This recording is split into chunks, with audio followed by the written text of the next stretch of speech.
राजा रुक्मांगद को एकादशी के पुण्य फल का महत्व पता चला। जैसा मैं तुम्हारी तो पंडित चंद्र आप सबका स्वागत करते हैं। इस कथा का वर्णन स्कंद पुराण में मिलता है। परम भागवत महाराज रुक्मांगद अयोध्या के महाराज ऋतुध्वज के पुत्र थे। ये इक्ष्वाकु वंश में बड़े ही प्रतापी और धर्मात्मा राजा हुआ करते थे। इनकी संध्यावली नाम की पत्नी थी।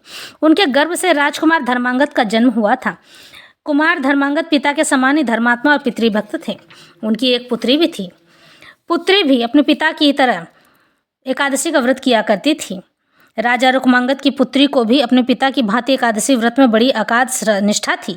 एक बार जब वह अपने पिता के ही घर गई थी, तब एक दिन उसका पति आया। व्रत का दिन था, इसलिए किसी ने भोजन पान आदि की बात भी नहीं पूछी।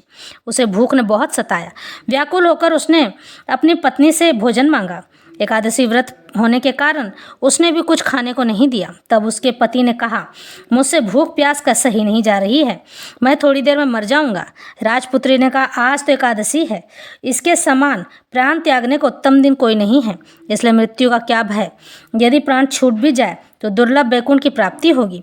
उधर भोजन न मिलने से उसके पति ने प्राण त्याग दिए और शीघ्र ही वैकुंठ धाम को पहुंचकर वे भगवान को प्राप्त हो गए।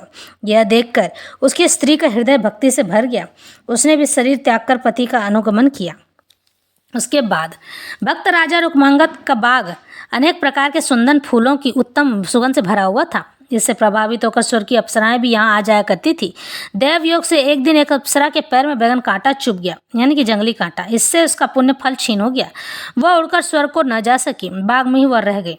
प्रातःकाल बाग के मालियों ने यह समाचार सुनकर रुक्मांगद जी को बाग में आए अप्सरा को चिंतित देखकर राजा ने पूछा, तुम्हें सुखी करने का क्या उपाय है? तुम्हारे लिए ऐसा कौन सा कर्म किया जाए?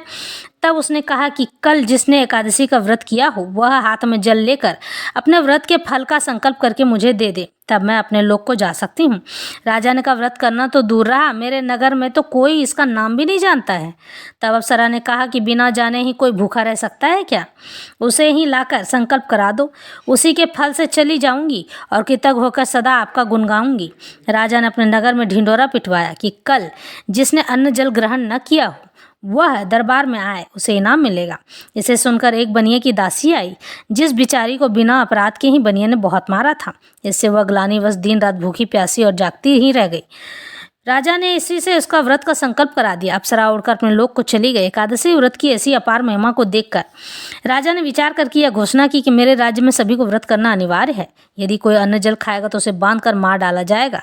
इसके प्रभाव से राजा रुक्मांगद के राज्य में भाव भक्ति का बहुत विस्तार होने लगा और महाराज रुक्मांगद को एकादशी व्रत का इष्ट था। उन्होंने अपने समस्त राज्य में घोषणा करा दी थी कि जो एकादशी व्रत न करेगा उसे राज्य की ओर से दंड दिया जाएगा।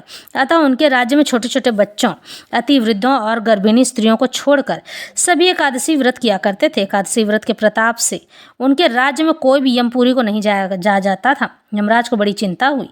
वे प्रजापति भगवान ब्रह्मा के पास गए और यमपुरी के उजाड़ होने का संवाद सुनाया। ब्रह्मा जी ने कुछ सोचकर उत्तर दिया कि अच्छा, हम सबका प्रबंध करेंगे। ब्रह्मा जी ने अपनी इच्छा से एक मोहिनी नाम की माया की स्त्री बनाई। उसने प्रतिज्ञा की कि मैं महाराज से एकादशी का व्रत छुड़वा दूंगी। ऐसी प्रतिज्ञा करके वह हिमालय के रमणीक प्रदेश में चली गई। इधर महाराज राज्य करते करते थक चुके थे। वे अपने पुत्र धर्मांगद को राज्य देकर अपनी रानी को साथ लेकर हिमालय की ओर तप करने चले गए। जाते हुए वे अपने पुत्र को आदेश दे गए कि एकादशी के व्रत का नियम इसी तरह चलता रहे। पितृभक्त राजकुमार ने पिता की आज्ञा सिरोद्धार की और उसी प्रकार एकादशी व्रत स्वयं करने लगा तथा समस्त प्रजा के लोगों से कराने लगा। महाराज रुक्मांगद जंगल में भी सदा एकादशी का व्रत करते थे। महाराज जहाँ तपस्या करते थे वहाँ मोहिनी गई और उसने अपने हाव भाव कटाक्षों द्वारा महाराज को अपने वश में कर लिया तथा अपने को ब्रह्मा जी की पुत्री बताकर अपनी कुलीनता का भी परिचय दे दिया। महाराज ने उससे विवाह करने का प्रस्ताव किया। उसने कहा, आप अपने नगर में चलकर मुझसे विवाह कर लें, किंतु शर्त यह है कि मैं जो कुछ कहूँगी वही आपको मानना पड़ेगा। महाराज ने मोहवश यह शर्त स्वीकार कर ली। वे मोहिनी को साथ लेकर अपनी राजधानी में लौट आए। उनके धर्मात्मा पुत्र ने विधिवत उनका स्वागत किया।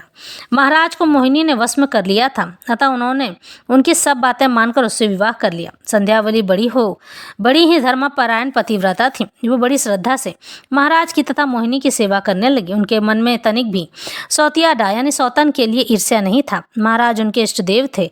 महाराज जिन्हें मानते हैं वह उन्हें की भी मान्य है। महाराज की जिसमें प्रसन्नता है उसे करने में वे अपना सौभाग्य समझती थी। इतना सब होने पर भी महाराज एकादशी व्रत को सदा नियम पूर्वक करते थे। एकादशी व्रत उन्होंने नहीं छोड़ा।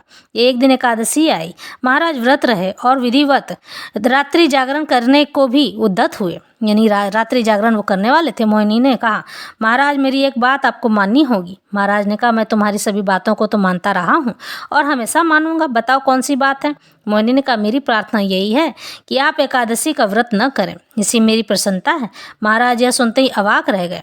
उन्होंने बड़े कष्ट से कहा, मोहिनी मैं तुम्हारी सारी बातों को मान सकता हूँ, सब कुछ कर सकता हूँ तुम्हारे लिए, किंतु एकादशी व्रत छोड़ने के लिए मुझसे मत कहा करो।